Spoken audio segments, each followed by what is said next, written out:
First, Wall Street is panicking over a fictional sci-fi essay written from the future. Then, how Mexican drug cartels operate exactly like Fortune 500 companies. And how Crocs is using racy soap operas to save their shrinking sales. Love the mix. Let's hit the first story, Jack.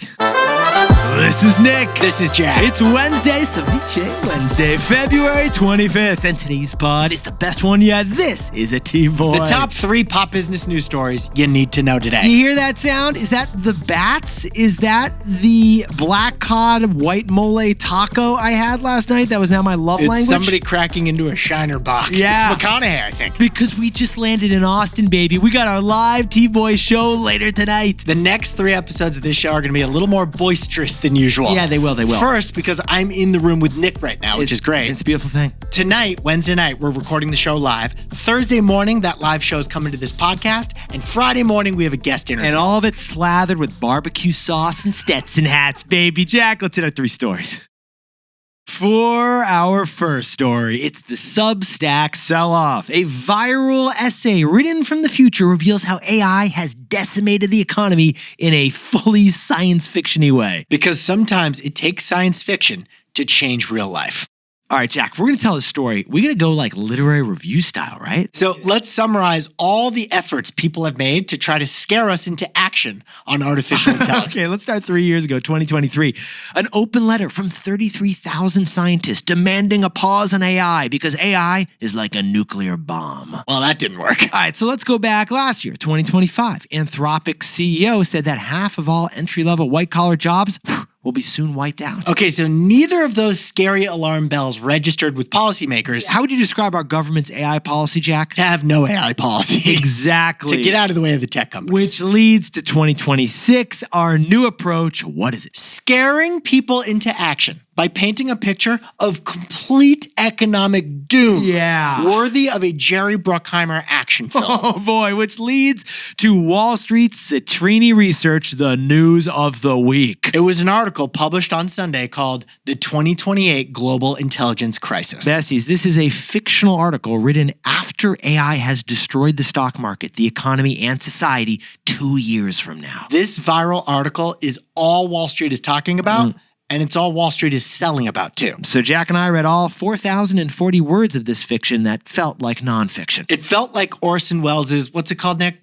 War of the Worlds? Yeah. It's like, is this real? Because I'm peeing my pants. I thought this was the plot of Avengers Endgame, but applied to the economy. All right. So this blog post, posted on Substack, it's written as if it's June 2028. Right. The S&P 500 at the time of the writing is down 38%, and the unemployment rate has spiked to 10%. But in the article, the downfall actually begins in the moment we're living in today, early 2026. The article describes Claude Code and OpenAI's Codex making software that replaces software companies. Exactly. And that triggers a negative feedback loop of replacing jobs with AI, and there just is no bottom to this thing. It actually describes big chunks of our economy as just being friction. Yeah, like that AI is going to eliminate. Humans talking to other humans. Your order to the barista, that's apparently a problem that's going to go away with AI baristas. So the 4,000-word essay shows AI agents doing all of our commerce in this economy.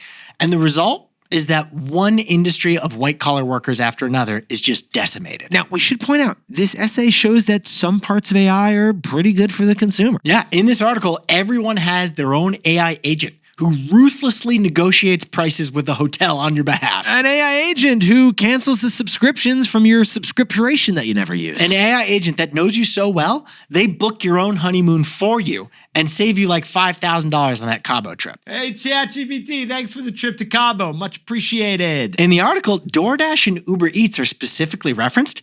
They get disrupted by AI because somebody vibe coded a food delivery clone that's the same as Uber Eats, but gives 95% of the revenue to the drivers. But then DoorDash and Uber Eats have to lay off all their workers and no one can afford food delivery anymore. A vibe-coded AI app replaces a 20,000-person tech company. And that's not all. A GPU cluster in North Dakota replaces 10,000 kale-colored workers on Madison Avenue. And then to save their masters money, all the AI agents cut out the credit card companies completely by doing commerce through stablecoins. In this AI future, Visa, Amex, MasterCard, boom, they're all gone. But these AI agents, Nick, They might be doing great work for their masters, but they don't drink coffee. They don't buy furniture. They don't go on vacations. They don't spend. Yeah, this sci-fi essay basically paints a picture where AI is doing all the work, humans have no income, and the ripple effects, they're more like waves. The current crisis in 2028 in the article is the mortgage market. Oh, yeah. At the 2028 timeframe they're talking about, like white-collar workers are tapping their 401ks just to pay for the mortgages for their houses. It's that bad. It's a really scary article, and it finishes with Occupy Silicon Valley being a thing. Yeah, like workers blocking the entrance to Anthropic, OpenAI headquarters because nobody's happy about the situation. It's a full-on national crisis caused by AI, and it feels like it's actually happening when you read it. We said AI has a branding problem. This is that, but with Hollywood-level special effects. We've known AI is going to hurt some software companies, but this shows AI hurting every company. I mean, you can't even order a burrito. Well, helping them by boosting their profits, hurting them by wiping out their workforce. Again, a delivery burrito-free world. So, Jack, what's the takeaway for our buddies who are wondering about this AI sci-fi essay? This isn't fear-mongering, it's action-mongering, and that's a good thing. Yetis, there's one sentence from this essay that stuck with us. Here it is. Each company's individual response was rational. The collective result, though, was catastrophic. That is the textbook definition of a market failure in Econ 101. Classic. And what needs to happen is that the government needs to intervene. You see, Republicans, Democrats, and independents all overwhelmingly fear AI, but the White House fears that China is beating the United States in AI. Yes, it would be bad if China wins the AI race,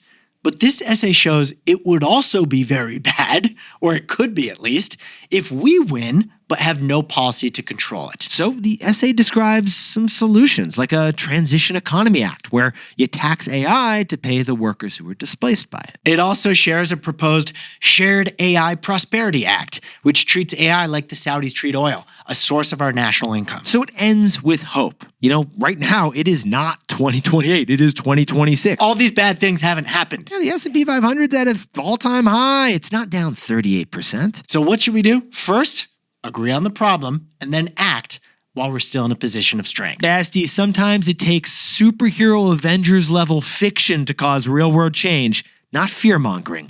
It's action-mongering. For our second story, the killing of a Mexican cartel leader has engulfed parts of Mexico in violence. It also points the spotlight on the business of narcos. Yes, it does. And we just read a book all about the subject, so here's our book report. Yeah, it's like the Fortune 500 of narcos. But besties, to sprinkle on some context, just 2 weeks until spring break, but Puerto Vallarta, Mexico is looking less like a party zone, more like a war zone. Americans are actually supposed to shelter in place right now. And the reason? Because Nemesio El Mencho Oseguera Cervantes was killed on Sunday in a Mexican military operation. This man was both America's Most Wanted and Mexico's, because he was the head of the Jalisco New Generation Cartel. Basically, U.S. intelligence helped Mexico with the attack, but gang members have staged 6 counterattacks since, killing at least 25 Mexican soldiers. That's the news. Now, how they tracked this guy down, they didn't follow money or drugs. They followed his lover. Yeah, that's the wild plot twist. They found this drug lord by tracking his girlfriend to a hideout house. U.S. had the intel. Mexico made the attack. But besties, what Jack and I find fascinating is that this news makes us think of something we've been waiting to discuss for a while now. We're students of business. Yes, we are. And we've been curious about the business of illicit drug cartels. Basically, Cocaine Incorporated. So, over the holidays, I read a book written by a former FBI undercover agent named Martin Suarez. Jack has been telling me about this, like, behind the scenes before the show starts. My new for a while Brooklyn now. Bridge. Yeah, okay, the book's called Inside the Cartel, how an undercover FBI agent smuggled cocaine, laundered cash, and dismantled a Colombian narco-empire. Now, we should clarify. The Colombian cartel that this book is about is from the 80s and 90s. Not exactly the same as Mexico's cartels of today. However, what this undercover agent revealed was wild and still relevant today, because basically, different countries, different era, but same business model. All right, the author is Martin Suarez. It's his memoir. He spent time in Puerto Rico and in Miami working undercover for the FBI. And he lived a double life for years. Martin, the loving father, husband, and son. But he was also Manny, the opposite person, a man working for the Medellin cartel. He smuggled, sold, smurfed, and laundered. Now, those are the 4 verbs you got to keep in mind for running a drug business. And yes, I said smurf. And we're going to get into that in a sec. So, Jack, could you please define each of these key terms? Well, everyone knows what smuggling is, but Manny, this is what he did one time. He brought a boat into the Caribbean Sea as an airplane dropped barrels of drugs into the water.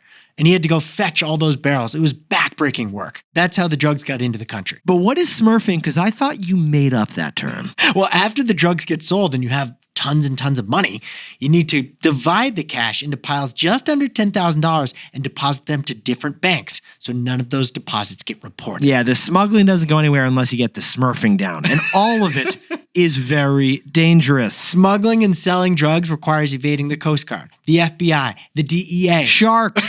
You have to evade real physical sharks that And swim. smurfing, the other drug dealers know you have a lot of cash in the back of your trunk, so they could attack you. But most dangerous of all is just being undercover in the first place. Reading this book, you see undercover agents are the epitome of bravery. Yep. Martin's work led to 50 drug members getting busted by the FBI. But this led to Jackson, my key question here. Why is it so hard to crush the cartels? Well, they operate like corporations.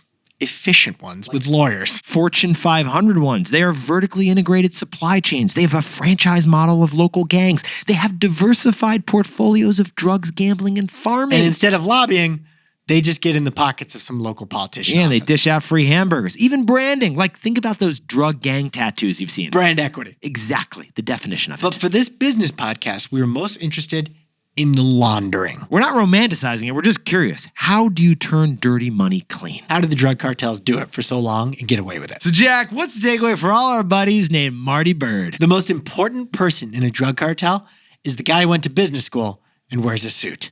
Now, Yetis, the reach of the U.S. government, it is wide. The government can stop and seize international wires to cartels anytime. To prevent that, the Colombian cartel in this book got into the cigarette business. Yeah, wild true story. The proceeds of the drug sales would be used to buy legitimate cigarette sales from major tobacco companies. The tobacco company would send the cigarettes to Colombia, to the cartel, who would then sell them legitimately, and that's how they made money. So the business model here, the cartel sends illegal cocaine to the United States and eventually receives legal cigarettes in return to sell for cash. It's like a three-part business to evade law enforcement. It's like throwing money in the laundry, it gets clean. Launderers devised the scheme to ensure that $30 million wires don't get noticed by the U.S. Treasury. They make what's dirty look clean. Drug cartels, whether in Mexico, Colombia, or New Mexico, Breaking Bad. they must have a front. And that front is the money laundering. It's critical to the drug business, and surprisingly, they often wear suits.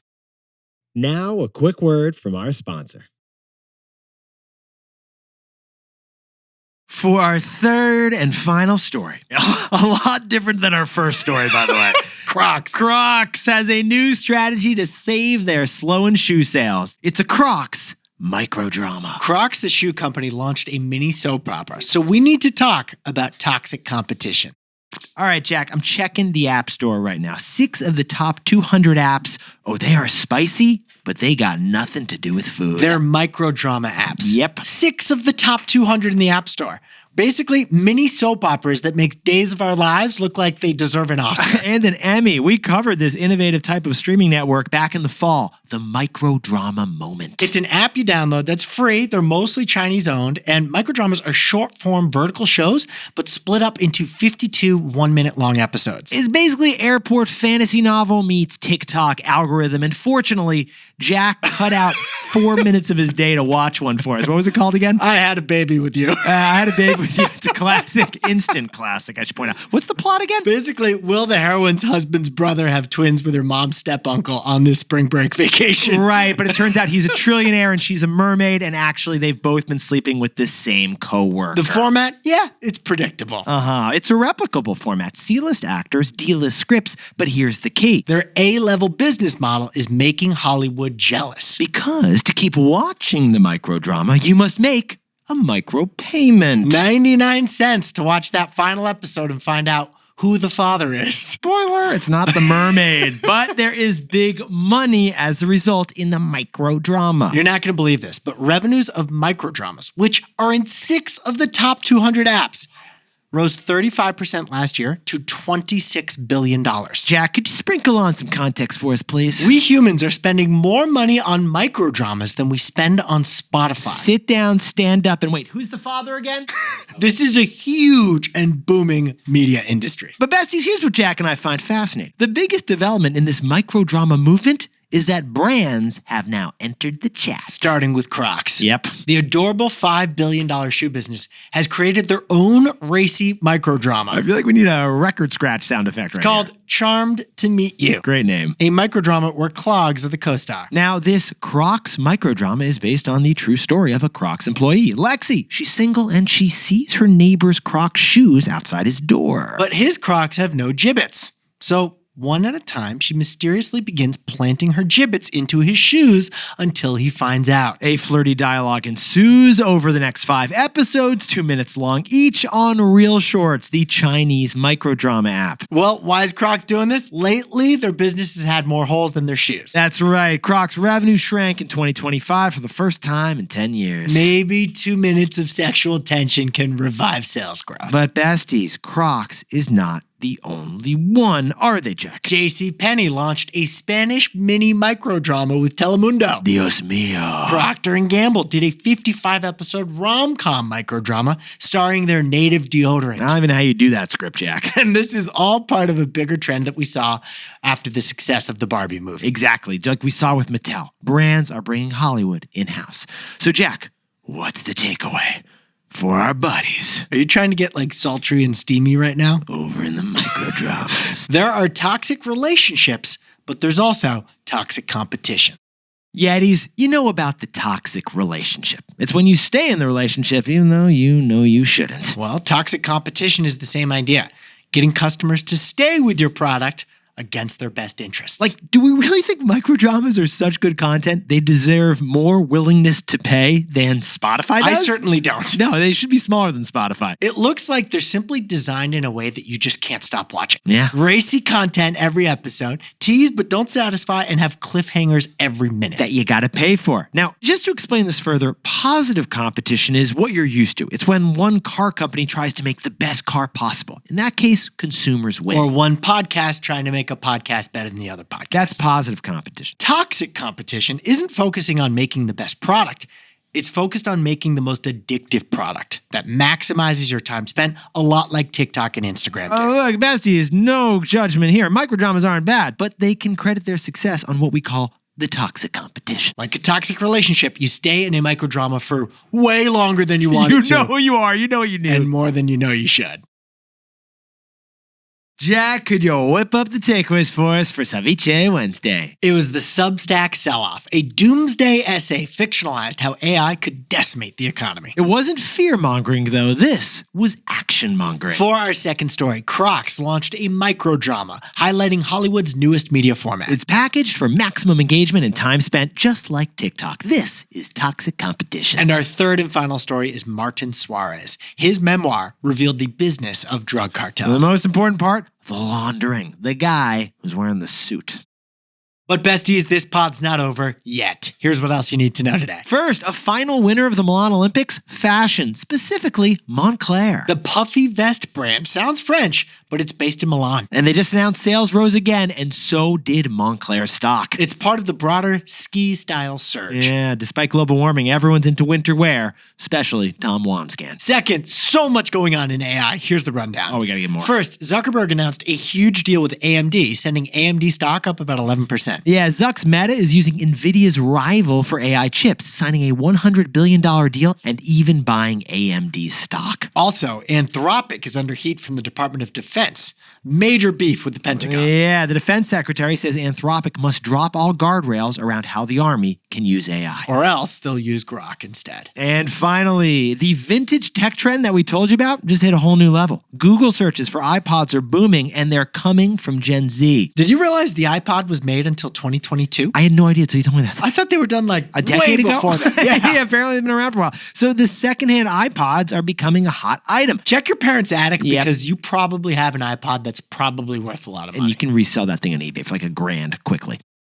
Now, time for the best fact yet. This one sent in by legendary Yeti David Lees, who shot us an email. So we created some controversy by accident in Monday's show when we talked about ice cream. Yeah, we were dissing about rum raisin ice cream and how we said they shouldn't go together, kind of like the ice cream business. Yeah. David's a huge rum raisin fan. He's a Wegmans rum raisin fan, I should point out. And Jack. it turns out rum raisin isn't some arbitrary American abomination. Yeah, it's not like pineapple on pizza. Basically, rum raisin ice cream has its origins in Italian history. The first rum raisin combo combo was actually in Sicily. where they soaked raisins in rum and then mixed that into vanilla gelato. Bellissimo. The first reference in the United States, it was in an Oklahoma newspaper. Rum raisin, a flavored ice cream entirely new. In 1932. Oh, and according to recent Instacart data, the flavor rum raisin is way more popular than you realize. It's number 1 in Florida and Georgia when it comes to ice cream. Just always doing the Florida thing. Always doing the rum. Yetis, you're looking fantastic right now. Jack, you are glowing and we're not even in hair and makeup yet, man. So, Yetis, if you didn't get tickets to tonight's show, because we did sell out, you could maybe meet us at the after party. That's right. We're doing our live show at the State Theater in Austin, but the after party is right down the street. At Maggie Mays. We'll be there around 10 o'clock. We'll hang out until Nick gets too tired and has to go to bed. So, besties, we will see you at the live show tonight. And the rest of you, we'll see you at the after party. And I get to tuck Nick into bed. Celebrate the wins. Jack and I will see you live.